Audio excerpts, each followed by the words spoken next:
우상과 이방을 의지하고 섬긴 것은 하나님의 사랑을 저버린 음행과 같습니다. 이러한 음행은 하나님의 심판을 가져오게 되는데 그 이유와 내용을 오늘의 본문에서 살펴볼 수 있습니다. 1절에 보면 이스라엘아 너는 이방 사람처럼 기뻐 뛰놀지 말라 기록하고 있습니다. 이사야서 9장 3절에도 보면 이스라엘 사람들은 추수 때에 기뻐하며 먹을 양식을 거두었습니다. 그런데 이렇게 기쁜 날임에도 불구하고 하나님께서는 이스라엘이 이방 사람처럼 뛰지 말라 말씀하십니다. 이 뛰놀지라고 번역된 이 히브리어 원어는 빙빙 도는 것입니다. 그 1절에 보면 타작마당과 새 포도주가 언급된 것을 고려해 본다면 이 시기가 이 추수할 때의 시기를 초막절이라 생각할 수 있습니다. 초막절은 이스라엘 백성들이 출애굽 당시 40년 광야 생활 동안 자신들을 지켜주신 은혜를 기념하며 지키는 절기입니다. 기뻐 뛰노는 절기임에도 불구하고 하나님께서는 추수의 기쁨을 누리지 못하게 하십니다. 왜냐하면 음행하여 하나님을 저버리고 각 타작마당에서 음행의 값을 좋아하였기 때문입니다. 음행의 값은 화대를 뜻합니다. 이스라엘이 누렸던 모든 것이 하나님으로부터 왔지만 이스라엘 백성들은 깨닫지 못했습니다. 이미 호세아 2장 8절에서 언급되어 있습니다. 곡식과 새 포도주와 기름은 내가 저희들에게 준 것이요 저희가 바알을 위하여 쓴 은과 금도 내가 저에게 더하여 준 것이오늘 저가 알지 못하도다. 이런 하나님께서 주신 소산임에도 불구하고 이 하나님께서 주신 소산을 가지고 우상을 숭배한 결과가 2절에 정확하게 기록되어 있습니다. 타작마당이나 술틀이 그들을 기르지 못할 것이며 새 포도주도 떨어질 것이요 타작마당은 곡식의 나날을 거두는 장소로 부와 풍성한 복을 상징합니다. 술틀은 술이나 기름을 만들 때 사용되던 물건입니다. 즉 타작마당과 술틀은 곡물과 기름을 상징하는데 곡물과 기름의 결핍은 하나님의 언약적인 저주를 상징합니다. 이제는 풍년이 아닙니다. 심지어 이방의 군대를 모으셔서 이스라엘의 모든 수확을 빼앗아 가게 하실 것입니다. 호세아서 2장 9절에도 이렇게 말하고 있습니다. 그러므로 그 시절에 내가 내 곡식을 도로 찾으며 그 시기에 내가 내 새 포도주를 도로 찾으며 또 저희 벌거벗은 몸을 가리울 내 양털과 내 삶을 빼앗으리라. 3절 그들은 여호와의 땅에 거주하지 못합니다. 하나님께서 이스라엘 백성들에게 주시는 땅입니다. 하나님께서 거하시는 땅이라는 뜻입니다. 그런데 더 이상 그 땅에 적을 두고 살 수가 없습니다. 한술 더 떠 에브라임은 애굽으로 다시 가고 아수르에서 더러운 것을 먹어야 합니다. 애굽은 이스라엘 백성들이 종살이를 했던 땅입니다. 힘든 시간을 보냈던 땅으로 다시 보내질 것을 말하고 있습니다. 이 더러운 것으로 번역된 히브리어 탐에는 불결함, 부정함, 더러움이라는 뜻입니다. 더러운 것을 먹는다는 것은 다른 나라의 통치를 받으며 그 관습을 따르게 되는 것을 의미합니다. 이스라엘 백성들의 음행으로 인하여 여호와의 땅에 여호와께서 주신 땅에 다시 거하지 못하며 노예 생활로 그들의 관습을 따르는 부정한 삶을 살게 될 것인데 실제로 BC 722년에 이스라엘은 아수르 지역의 포로로 잡혀가게 되었습니다. 이스라엘 백성들이 우상을 숭배했던 대가는 혹독했습니다. 약속의 땅으로 인도하신 하나님을 배반했으므로 그곳에서 쫓겨나며 풍요도 더 이상 누르지 못합니다. 우리의 삶도 마찬가지입니다. 세상을 만드시고 다스리시는 하나님이 계신데 다른 피조물들에게 만족감을 얻으려고 하는 마음을 버려야 합니다. 이러한 태도는 정절의 의무를 저버린 음행입니다. 하나님을 섬긴다고 하면서 다른 곳에서 만족을 얻으려고 하는 자세가 바로 음행하는 자세입니다. 세상의 방법을 도모하고 이리저리 자신의 만족함을 얻으려는 태도는 결코 지혜로운 모습이라 할 수 없습니다. 하나님을 따르고 거룩함을 지키는 자가 세상의 눈에는 어리석어 보일 수 있지만 하나님은 세상 속에서도 참된 경건을 지키는 자를 찾으십니다. 4절에 보면 그들은 여호와께 포도주를 부어 드리지 못하며 여호와께서 기뻐하시는 바도 되지 못할 것이라 기록되어 있습니다. 이 술을 부어 드리는 제사를 성경에서는 전제라고 하는데, 포도주나 독주를 하나님의 제단에 부어 드리는 제사를 말합니다. 거룩한 희생을 상징하는 제사이기도 합니다. 그런데 이 희생의 제물을 하나님께 드리지 못하고 하나님께서 받으시지도 않는다고 말씀하십니다. 지금 시대로 표현해 보면 예배를 드릴 수도 없고 하나님께서 예배를 기뻐하시지도 않는다는 이유입니다. 이유는 뒤에 잘 설명되어 있습니다.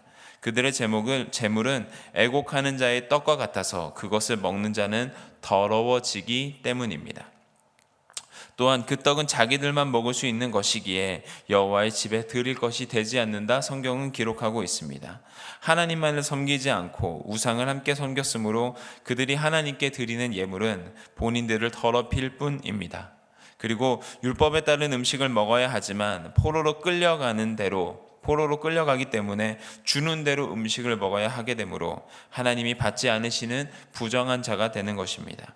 부정한 자가 드리는 제사를 하나님께 드릴 수는 없습니다. 단지 자신의 배만 채울 수 있을 뿐입니다.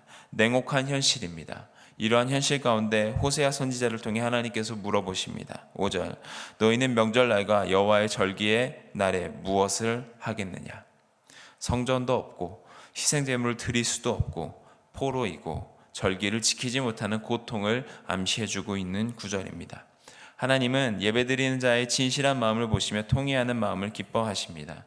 진정으로 하나님을 의지하지 않으며 정결하지 않은 제물을 드리는 것은 하나님을 기쁘시게 하지 못합니다. 무서운 경고입니다. 두 마음으로 하나님과 우상을 겸하여 섬길 수는 없습니다. 우리는 어떤지 생각해 보아야 합니다. 마음이 변절되지는 않았는지, 하나님을 이용해 세상에서 복을 누리며 살기를 원하지 않는 것인지 진중하게 생각해 볼 필요가 있습니다. 6절에 보면 보라 그들이 멸망을 피하여 갈지라도 애굽은 그들을 모으고 라고 되어 있습니다. 노브는 그들을 장사한다 표현합니다. 이스라엘이 완전히 멸망하지 않아도 살아남은 자들을 포로로 잡혀갈 것임을 알려주는 본문입니다. 1절과 2절에 나타난 타작마당에서 우상을 숭배하며 곡물을 모았던 이스라엘이 이제 이스라엘은 무덤에 묻히기 위해 대적들에 의해 모아질 것입니다. 찔레가 덮일 것이고 그들의 장막 안에는 가시덩굴이 퍼질 것입니다. 창세기 3장 18절에 보면 아담과 하와가 범죄한 후에 하나님께서 가시덩굴과 엉겅퀴를 내셨기 때문에 땀을 흘려야 땅의 소산을 얻을 수 있었습니다. 이처럼 찔레가 덮이고 장막 안에 가시덩굴이 퍼진다는 의미는 하나님의 저주를 받아 황폐케 되는 것을 상징합니다. 7절은 말합니다. 형벌의 날이 이렇고 보응의 날이 온 것을 이스라엘이 알지라. 하나님을 멀리하고 음란하게 우상과 이방을 섬긴 이스라엘에게 징계와 보응의 날이 임합니다. 선지자가 어리석었고 신에 감동하는 자가 미쳤다라고 말합니다. 선지자는 하나님의 신에 감동된 사람입니다. 신에 감동하는 자를 히브리어로 말하면 이시하루아흐인데, 이 선지자는 하나님의 신의 감동을 받고 메시지를 전해야 되는 사명이 있는 사람입니다. 그러니까 선지자와 그 신에 감동된 자는 동일한 뜻으로 사용된 단어입니다. 그런데 이 7절을 성경 번역본마다 조금씩 다르게 번역하고 있습니다. 어떤 번역서에서는 선지자가 어리석고 미쳤다라고 보기도 하고, 또 다른 성경 번역본에서는 선지자를 어리석고 미쳤다라고 보는 해석이 있습니다. 그런데 원어를 잘 살펴보면 어리석다라고 번역된 히브리어 에빌은 형용사입니다. 그리고 이것을 지금 말하는 주체는 호세아입니다. 그러니까 이스라엘 백성들이 선지자를 어리석다라고 생각했다는 것입니다. 물론 호세아서 곳곳에서 선지자들이 타락했음을 암시하는 많은 구절이 있었지만 호세아 자신은 인생을 다 바쳐 하나님의 온전한 사랑과 구속을 전하는 사명이 있었던 사람입니다. 호세아는 사명에 미쳤던 사람이고 이스라엘 백성들은 우상 숭배에 미쳤던 사람들입니다. 이들에게, 이 미친 사람인 이스라엘 사람들에게 하나님의 말씀이 심판전에 들어갈 리가 없습니다. 즉 이스라엘 백성들이 선지자를 어리석다라고 생각했으므로 신에 감동된 사람을 미쳤다라고 여기는 것입니다. 왜냐하면 이 미쳤다라고 번역된 히브리어 메슈가는 수동태 형식을 띠고 있습니다. 즉 누군가에 의해서 미쳤다라고 여겨지고 있는 것이기 때문입니다. 미쳤다라는 히브리어 메슈가의 언어는 샤가입니다. 샤가의 기본적인 뜻은 혼자, 중얼거리다, 웅얼웅얼거리다라는 뜻입니다. 즉, 참 선지자인 호세아가 하나님의 메시지를 올바르게 전한다 할지라도 이스라엘 백성들이 바라볼 때는 미친 선지자가 또 혼자 중얼거리네, 또 뭐라는 거야, 그냥 무시해 정도의 분위기가 되는 것입니다. 이는 내 죄악이 많고 내 원한이 크민이라 라고 말합니다. 이 7절과 8절에 두 번 사용된 이 원한이라는 것은 히브리어 마스테마가 사용되었는데 미워하다, 반대하다라는 기본적인 의미를 가지고 있고 맹렬하게 불타오르는 증오심과 적대감을 나타내는 단어입니다. 우상 숭배에 물들여진 이스라엘 백성들이 하나님의 율법에 대해 극심한 적대감을 가졌다는 것으로 풀이할 수 있습니다. 7절을 좀 어렵지만 다시 한번 풀어서 설명해 본다면, 너희가 선지자를 어리석게 여기고 하나님의 신에 감동한 자를 미쳤다고 여겨 나의 음성을 듣지 않았구나. 내 죄악이 많고 나에 대한 적대심이 크기 때문에 형벌이 이르렀고 보응의 날이 온 것을 이제 너희로 하여금 알게 하겠다라는 것입니다. 8절에 보면 에브라임은 나의 하나님과 함께한 파수꾼이라 말합니다. 본래 파수꾼은 망대 위의 적들을 보고 전쟁을 대비하도록 하는 임무를 맡은 자입니다. 즉, 심판에 대한 경고음을 울려 많은 사람들이 회개하고 하나님께 돌아오는 역할을 하게 해야 하는 것입니다. 그러나 이스라엘은 하나님의 심판대에 대해 경고음을 울려주는 선지자의 메시지가 못마땅해서 선지자가 가는 길목마다 덫을 놓았다 표현하고 있습니다. 이스라엘 백성들에게 선지자는 다가오는 심판을 말해주는 파수꾼이 아니라 그냥 귀찮은 회방꾼에 불과했던 것입니다. 이러한 모습을 9절에서 정리하고 있습니다. 그들이 기브아의 시대와 같이 심히 부패하였다. 기브아의 사건은 사세기 19장 20장에 기록되어 있습니다. 사사 시대에 어떤 레위인이 가늠한 자기 첩을 데려오는 도중에 베냐민 지파 속의 그 기브아에서 유숙하게 됩니다.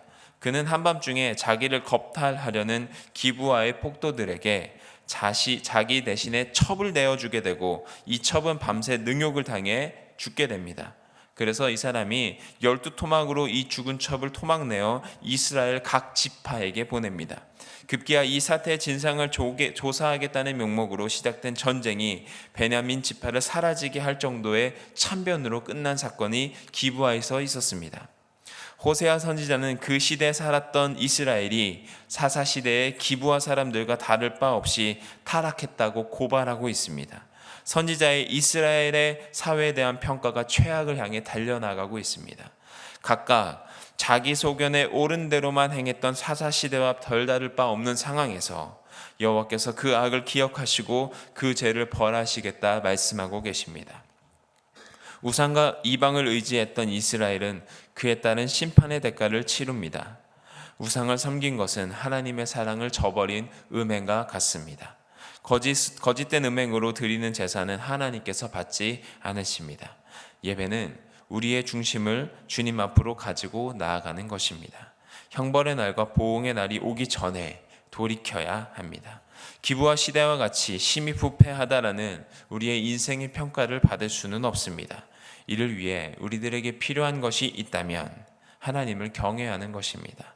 하나님을 사랑하지만 의와 공의의 하나님을 두려워할 줄도 알아야 합니다.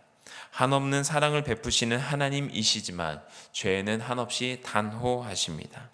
하나님께서 우리의 인생의 마지막에 무엇이라 쓰이실까 생각해 봅니다. 주님을 따르기로 결단하고 정결한 제물로 하나님께 예배를 드리며 하나님을 경외함으로 이 땅에서의 육신의 경험을 한 영적 존재로서의 인생을 주님과 함께 살았다고, 주님과 함께 누리며 살았다고, 죄에서 돌이켜 하나님만을 바라보았다고 주님께 칭찬받는 인생을 사시는 저와 여러분들이 되시기를 주님의 이름으로 축원드립니다. 기도드리시겠습니다. 이스라엘 백성들이 주님께서 주신 것들을 가지고 우상을 숭배하고 하나님으로부터 멀리 떠났고 그리고 죄를 지며 살았습니다. 하지만 주님, 우리들이 주님 인생의 마지막에 하나님의 경외함으로 주님을 떠나는 인생이 아니라 주님을 바라보고 주님 한 분만 더 바라보고 주님 한 분만 더 사랑하는 인생을 살아갈 수 있도록 인도하여 주옵소서. 예수 그리스도의 이름으로 기도드립니다.